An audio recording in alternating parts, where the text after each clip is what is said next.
What's going on, everybody? Today we are talking all things about the 2025 Chicago Bears, starting off with whether or not Caleb Williams will all of a sudden be the generational prospect that he was hyped as thanks to the new influence of Ben Johnson. Is DeAndre Swift one of the best zero RB targets in fantasy football land? Who will emerge as the wide receiver one in this crowded room? And what can we also expect from 10th overall pick Colston Loveland in his first overall season? All that and much more on today's Fantasy Life show. Of course, I cannot accomplish all this alone. Accordingly, Fantasy Life Director of Analytics, Dwain, the Rock McFarland, is joining me. Dwain, bear down.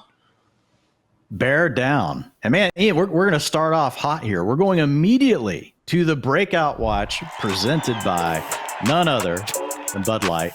For you guys on the podcast, you hear that? You know what you're missing out on? These cool binoculars. Ian needs binoculars because we got to talk about Mr. Caleb Williams. Ian, right now, this guy's going as the QB 12 in fantasy drafts. Last year, he finished as the QB 23, averaging 15.4 fantasy points per game. And you wrote the show sheet, so I'll just ask it, Ian. Why will 2025 be any different for Caleb Williams?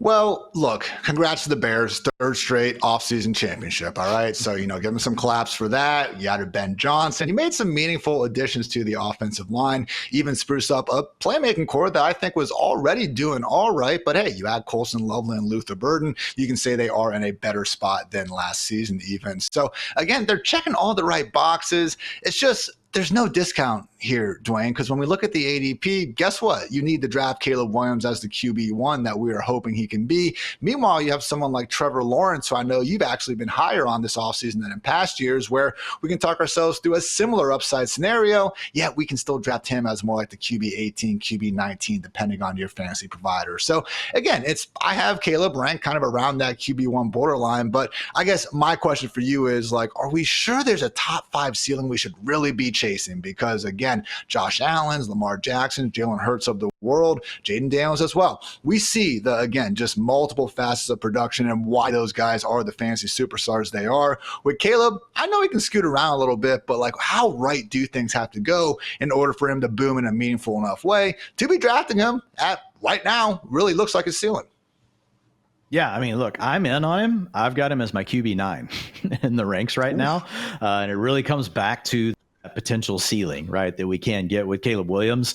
You mentioned a lot of the things. We get Ben Johnson, you had Colston Loveland, you had Luther Burden in the draft. Those are your first 2 picks, round 1 and then early round 2. They revamped the offensive line.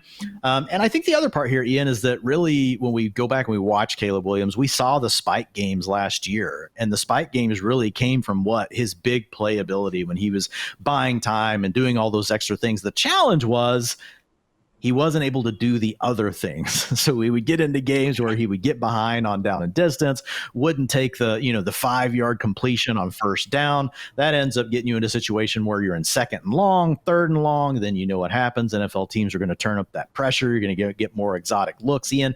And it can be really tough, for a rookie quarterback. So I feel like we kind of saw both versions of Caleb, the really bad version, but we also saw the really good version for a few different weeks there. Not a lot of them. I think there's 4 of those games that we saw.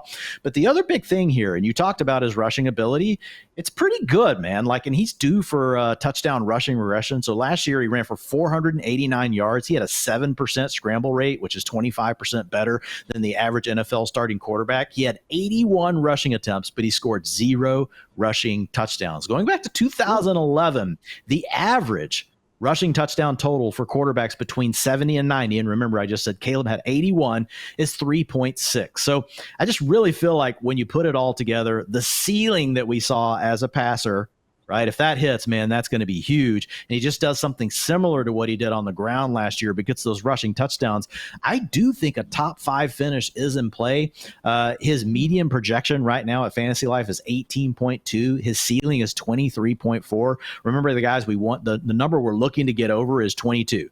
22 is the average for a top 3 quarterback going back to 2011. It also represents a 20% advantage over the low-end QB1s your league mates are going to be starting between QB10 and QB12. So having said all that, I am going to admit this is one of the biggest boom bust plays of the year. I could see this totally go either way, Ian, but the beauty of it is great. I want to aim for that ceiling. And if I don't get it, I can find someone else to fill in for me at quarterback. But what I can't find later necessarily are as many guys that have the same profile as Caleb. To your point, Trevor Lawrence is one of them. There are a couple of other guys that we'll be talking about as we're going through these previews. But I still lean to Caleb over Trevor, and the reason why is we've seen Trevor Lawrence for enough years. I do like him more this year, but we've seen him long enough, like to not just say, oh, okay, great, we just have to give him 5,000 passing yards. Whereas with Caleb, it's still early enough, first pick overall in 2024. Like, it could still happen, and we did see some of those ceiling games. So I do want to acknowledge, guys, it could be a big boom bust. So you might have to take him, a little earlier than some of these other quarterbacks Ian has talked about, and the ceiling is there. But you could be cutting him by week 3. You could be saying, okay, I tried it, but you just have to be okay with that outcome.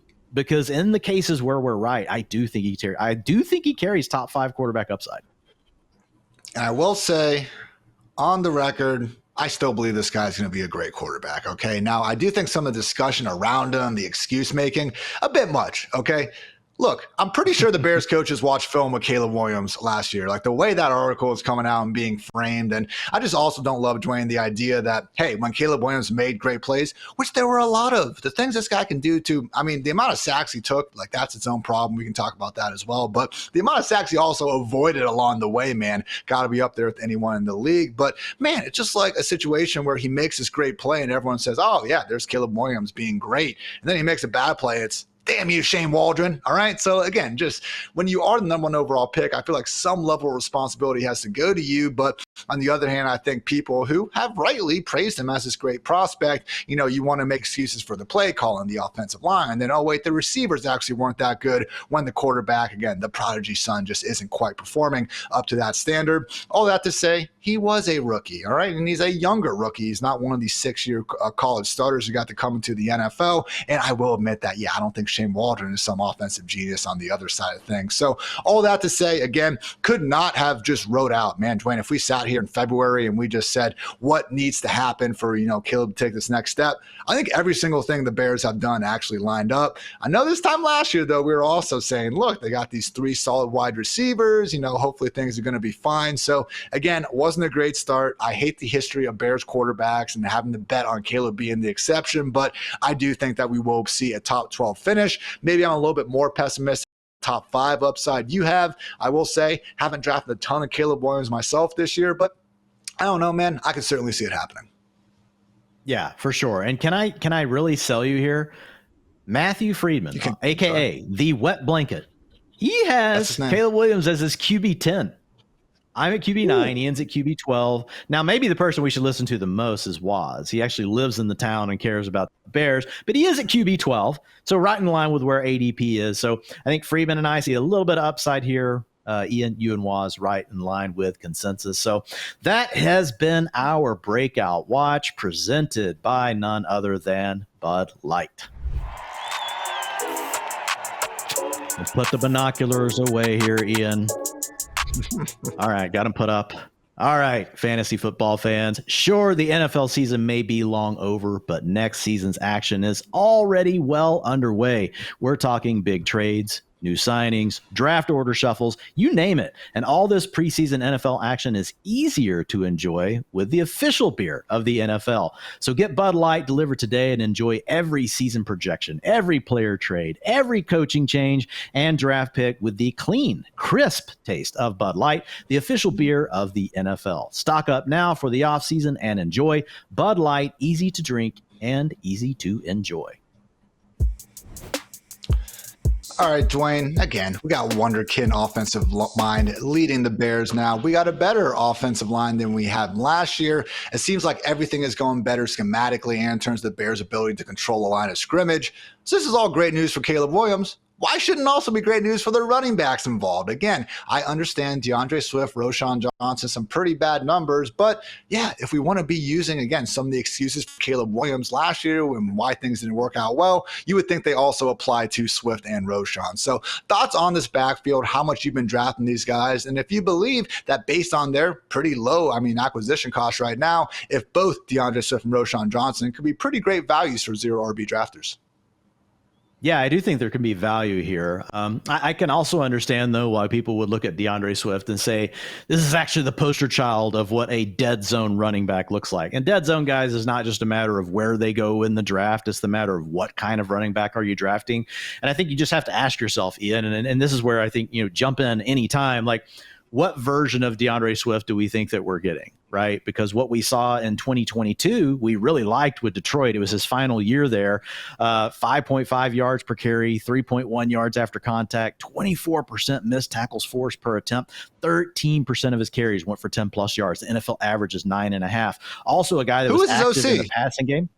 He had a 20, Ben Johnson, 27% targets per route run.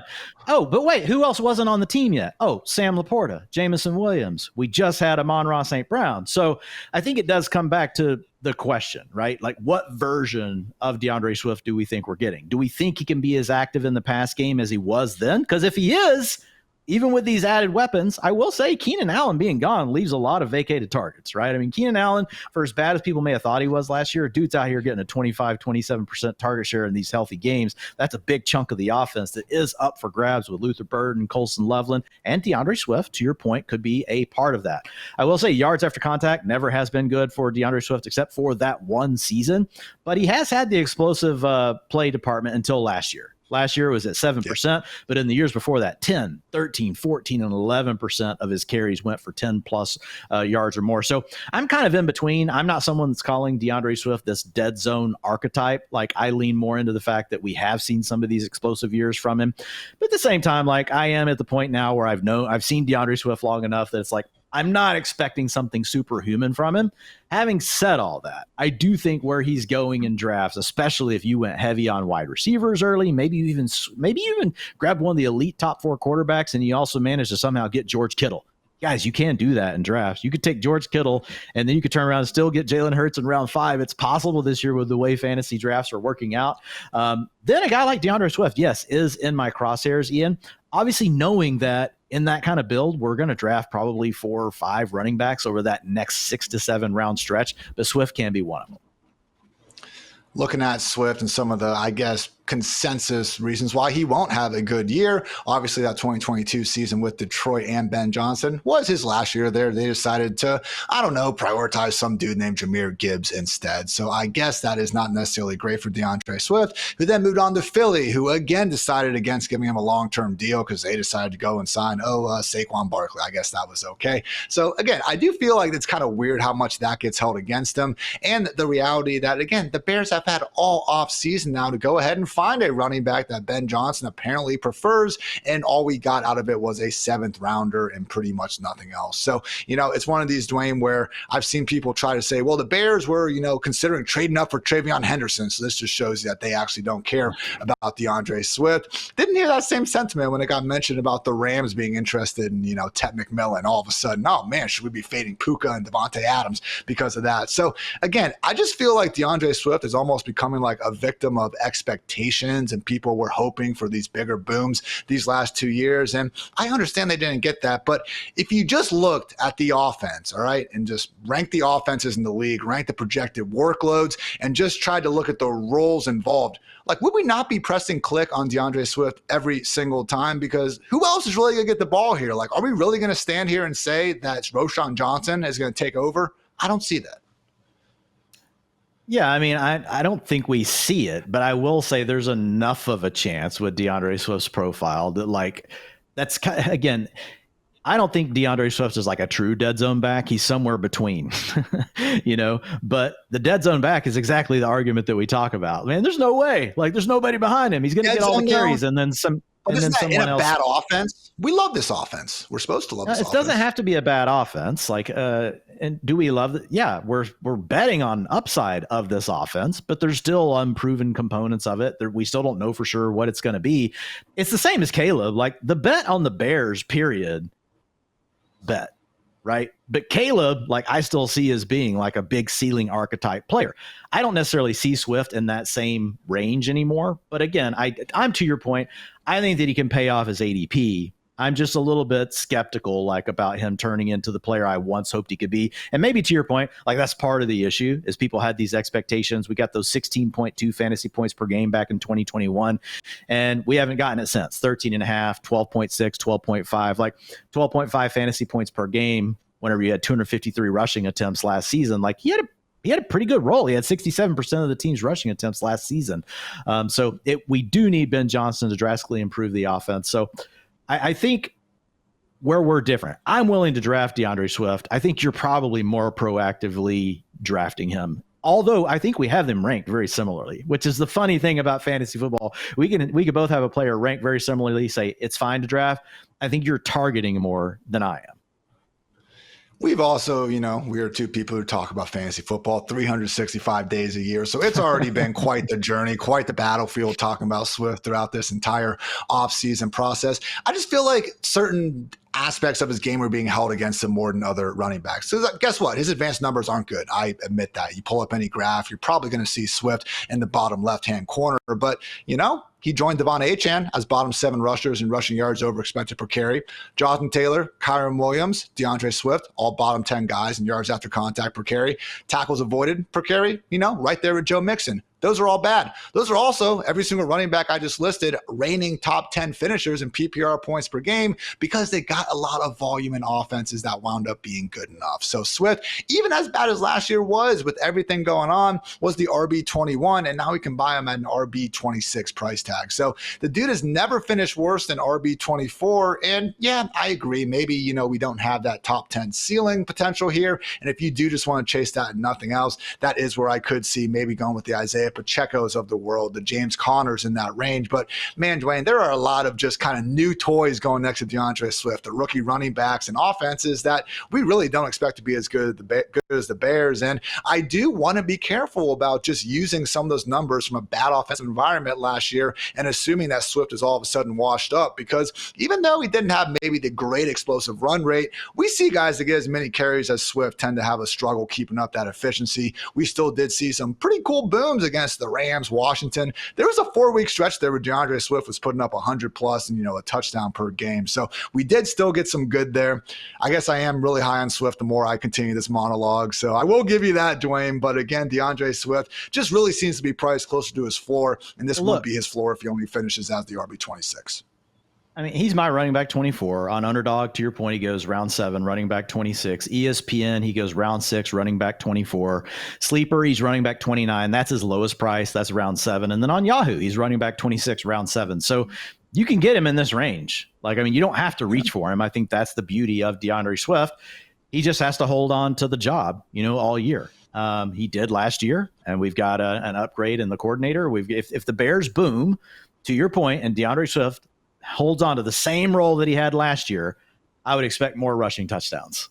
And that alone would make him more valuable than what he's getting here. So I don't think there's really any debating that argument from you. I think the question is, with players like this, we can't ever assume that they're going to hold on to the role the whole time. Now, looking at the backfield, it's what has Roschon Johnson ever done? Nothing really. He's going into year 3 and he hasn't done anything. And then the next guy is a Kyle Monangai, a round 7 pick out of Rutgers. And I will say, guys, if you're playing a super deep league, that's a name to remember as a super deep sleeper. The only reason why is because there is a little bit of uncertainty with the Bears backfield if DeAndre Swift does falter. But I do think that Roschon Johnson is a very interesting name right now because I think he would get the first crack at it if something happened with DeAndre Swift. And right now he's basically running back 50 to 55 across all these sites. And he's on an offense, that we hope is getting better. So I do like Roschon as a pick as well.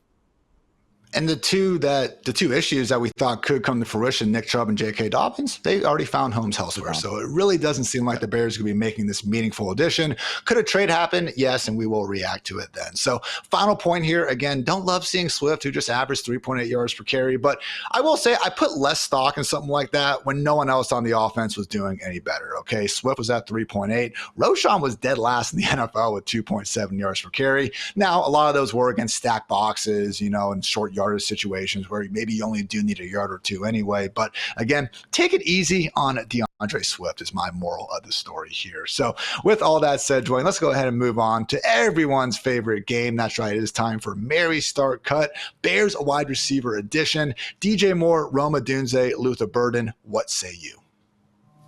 Yeah, so DJ Moore is an interesting player. He's the guy I'm going to start, Ian. He's given us one wide receiver, one finish, mostly been a wide receiver 2 or wide receiver 3 otherwise. Historically, profiles like that, typically they just are what they are. They're wide receiver 2s or wide receiver 3s. So it's kind of similar to what we just talked about with Swift. Does he necessarily carry like the highest upside? Probably not. But man, when we look across the offense, yeah, we like Luther Burden. Yeah, we like Colston Loveland, but they haven't even practiced yet, and they're unproven rookies. Like, we like them in our rookie model, but again, like the hit rates on these guys, it's not like it's perfect. You could argue that with Keenan Allen as a true target demander last year, you can say what you want about Keenan, not, doing much with his opportunities. He still got them.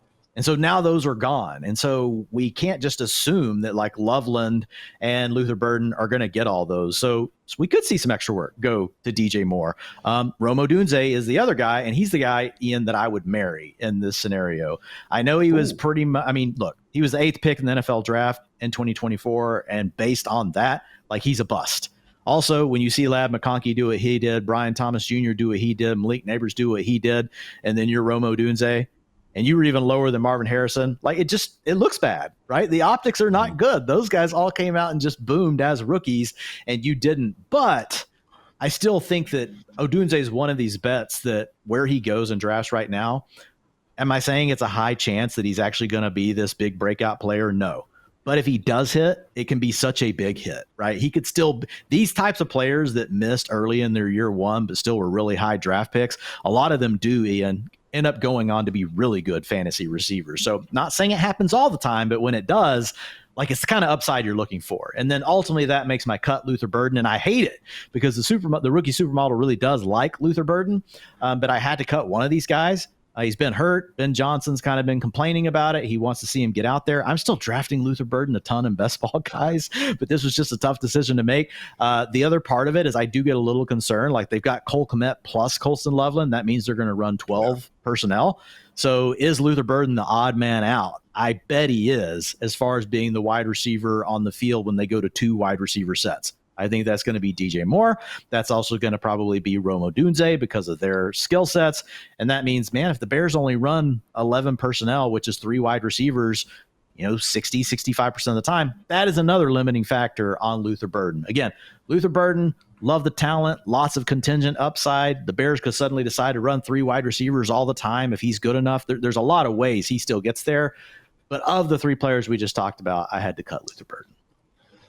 And it just seems like a situation where obviously Ben Johnson, no stranger to using multiple tight ends during his time in Detroit. And apparently, like, there was a concerted effort to basically talk to Cole Kmet and express their vision for using multiple tight ends when they decided to draft Colston Loveland 10th overall in the first place. So on the other side of things, I'm sure that they have a plan for Luther Burden. They wouldn't have used that, top 40 pick on him if they didn't want to get the guy on the field as well. But yeah, again, can't exactly be making a name for yourself when you're not healthy enough to get out there. It is still June after all, but again, just really tough for me to envision Luther having this big breakout year one in such a crowded offense. I am going to have the same answers as you overall, but I will say, man, DJ Moore, Rome Odunze, I haven't exactly been dying to draft either guy at this point. I mean, just Dwain, where do you think Rome Odunze finished last year in PPR points per game? I don't know, like 60. 64, dude. Like, Demario Douglas had more points. He's right there with Ricky Pearsall, Amari Cooper, Jalen freaking Tolbert, all right, had more PPR points per game than Rome Odunze last season. So yes, it was just a rookie year. Yes, you can show me his pivot route against Washington where he gained 8 yards and it was cool. But look, man, I'm all for sheeshes. I'm all for unrealized air yards and stuff, but it wasn't like watching Bears games last year. It was just one wide open miss after another from Caleb Williams. Okay, I understand they racked up the uncatchable, unrealized air yards, but a lot of those really did have a corner not too far behind Rome, and then the balls, flying out of bounds or this or that. Again, it wasn't exactly a situation where I thought he was going to have a great chance anyway. So DJ Moore, just the vibes haven't really been all that great. We hear from kind of some Bears insiders that he would walk walk off the field last season, just openly start talking, trash about Caleb to other teammates. We had the few examples of him quitting on routes, something that Ben Johnson kind of alluded to early on. So again, don't think we're necessarily looking at a Tyreek, Antonio Brown, oh my God, is this guy going to blow up situation? But again, just hasn't been great from really anyone in this wide receiver room. So it does beg the question, Dwain, is maybe the answer to what pass catcher to target rookie tight end Colston Loveland, who also unfortunately is dealing with an injury right now as he continues to get back from that shoulder issue that plagued him during his final year at Michigan. But I know the supermodel absolutely loves this guy, and yeah, why not? He just got picked in the top 10 in an offense that we saw absolutely boom Sam Laporta, early on in his rookie season as well. So thoughts on Colston Loveland, someone who I have managed to get in 3 of my 4 Dynasty leagues. I'm going out of my way for him in Dynasty, Dwayne. But that said, I do struggle to see too big of a boom scenario in 2025 with all these wide receivers and with Cole Kmet likely staying involved as well.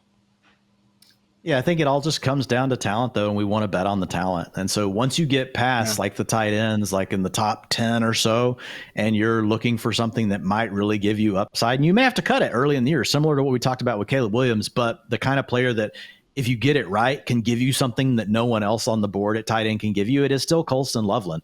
You mentioned the supermodel rating came out at an 88. That's the 5th best going back in the history of the model, which goes back to 2018, combines production, combines film, as well as NFL draft capital, more predictive than NFL draft capital alone, which is the thing we're really shooting for. First 3 years in the league, if we look at similar comp tight ends going back to 2018, Ian, 33% of them within those first 3 years posted a top 3 fantasy finish. So to your point, love that for Dynasty. 100% went on to have a top 12 season in those first 3 years. So Cole Kmet, agree with you. He is a good enough player that he could be a challenge and keep Colston Loveland more in that 60, 65% route participation range, which we know is not ideal for tight ends. But if he comes out here and gets 75 or 80 just because he's an absolute baller, then he's going to be someone that we really wish we had on our team. And you're not having to pay too much. I think typically you're getting Colston Loveland tight end 13, 14, 15, something like that off the board. And again, I'd rather go ahead and take my shot, end up being wrong, replace him with someone else, off the waiver wire versus, trying to force it with a tight end that we don't think has the potential ceiling that we could get with Colston Loveland if things work out in his favor. And like a lot of the late round tight ends we've kind of talked about, it's nothing more so against Loveland. I agree with everything he just said. I can see the path to upside. Loveland has a chance to make a lot out of even 80 targets if that's all he's going to get. But I just see David Njoku there. Evan Ingram was in that range, up until more recently. And those are 2 of only the 5 tight ends that Dwain in Fantasy Life projects to clear over 100 targets. So for me, again, the late round tight end strategy just comes out to David Njoku. So that's more so why I haven't been too far in on Loveland. Again, don't love the fact that we're still dealing with this shoulder issue. And I know it's Cole Kmet, guys, but it's not too different from the Dalton Kincaid, Dawson Knox scenario that we have going on in Buffalo, where I don't think anyone's sitting here saying, oh, Cole Kmet's going to render Loveland as his pure backup or anything. But Dwayne, what is it? We usually want that 70% route rate. It's very tough for these guys to give us tight end 1 numbers without that. And when you have a guy that you're paying $50 million and that least is going to be on this roster for this next year, that's the only reason why we're maybe not lining up to crown Loveland as the next great rookie tight end. Yeah, Kmet is good enough like that we could see Colston Loveland at a 50% route participation, So the other thing it comes down to is, Njoku is one of my most drafted tight ends. I just think the pricing, especially on Underdog, is just insane. I don't know how it's so low. And just looking at projections alone over on fantasylife.com, guys, you're going to be drafting a lot of David Njoku. He's just way too far down the board. Now, they've obviously got quarterback questions, blah, blah, blah. How good's that offense going to look at the end of the year? A lot of things that you could ask if you're thinking about playing in a best ball tournament.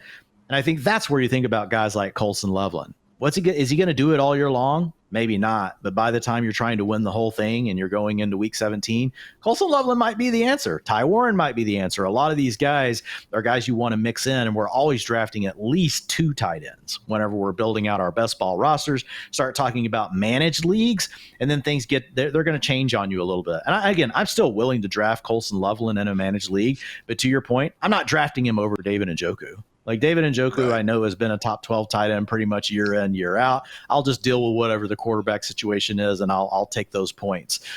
So it comes down to what kind of league that you're playing in and what part of the season we're talking about. At the end of the year when you're trying to win your fantasy championship, or we're just talking about the whole season as a whole. Takes us to the win total, sitting at 8.5, which again would be if they go ahead and get the over 4 extra wins than what this squad managed last year. Of course, Dwayne, I'm taking the under here. Get that. Your guy took an under for once in my life. So look, I think it's going to be an improved team. But again, this team could win 3 more games than last year and still not crack that 8.5 mark. I think they're going to take a step in the right direction. I believe that the Bears fans would feel much better about Caleb Williams' long-term future here. But again, that's just a big leap in what might end up being the single toughest division in football. So again, kind of teetering that line between them being this, super improved team versus them really not doing much at all. But I think this is probably going to be an 8-9 team. So wouldn't put the mortgage on it by any stretch of the imagination. Again, I mentioned before, Vikings over 8.5 is probably my favorite over-under I've seen so far. But for today, give me the under. What say you, Dwayne? Yeah, I mean, because this is all a projection. Like all the things that we like, we have to sit here and admit it's still all a projection. None of it has really been proven before. Caleb has not proven before. DJ Moore's had one wide receiver 1 year. Luther Burden and Colston Loveland have not proved it at the NFL level. Like there's just so many questions about the Bears. So to come out and see it at an 8.5, it's just overpriced in my opinion. The games they've won 5, 7, and 3 over the last 3 years. So they've been under that number every single year. Obviously, if Caleb Williams comes out and looks like the number 1 overall pick and hits the ceiling and the things that we've talked about here, they have a chance to beat this. But again, it's all a projection. I know we're going to sit here and say, really, everything we're doing is a projection. A lot of these other teams in this division, we've actually talked about, like they've already proven, right, that they can do some of these things. It doesn't necessarily mean that it's going to happen again this year. But I think that this one sticks out to me. And to your point, 5 wins last year. Even if they get to the 8, that's still a really good improvement. And the offense could be drastically better. Could be a lot of positive vibes about the Bears heading into 2026 without them coming out and beating this line. And again, a very tough division, man. I mean, are they better than the Packers? Even with the projections we're saying, I can't give them that. Are they better than, the Lions? No. Are they better than the Minnesota Vikings with J.J. McCarthy? That's the closest one, in my opinion, because we're projecting J.J. McCarthy, right? So I think they're the 2 teams that are kind of vying, but Kevin O'Connell's already proven what he can do, even with other quarterbacks that haven't necessarily been great. We haven't had that yet with Ben Johnson leading his team. Now, he did do it with Jared Goff in Detroit, but again, with weapons that we knew were really good. We don't know about all these weapons yet. So a lot of projection going into 8.5 here. Dwayne's got the under. I have the under. Who doesn't have the under, Dwayne, is resident Chicago Bears superfan producer Matt Swing. So we got one over here on the Fantasy Live show. We'll see who wins, in a short 6 or so months. But that's going to wrap up today's episode, guys. We appreciate you tuning in and invite you to check out all of our team preview series. Like and subscribe if you're into that sort of thing as well. So for Dwayne, for producer Matt, for producer Kelsey, I'm Ian. Thanks again for tuning into the Fantasy Live show. And until next time, bear down.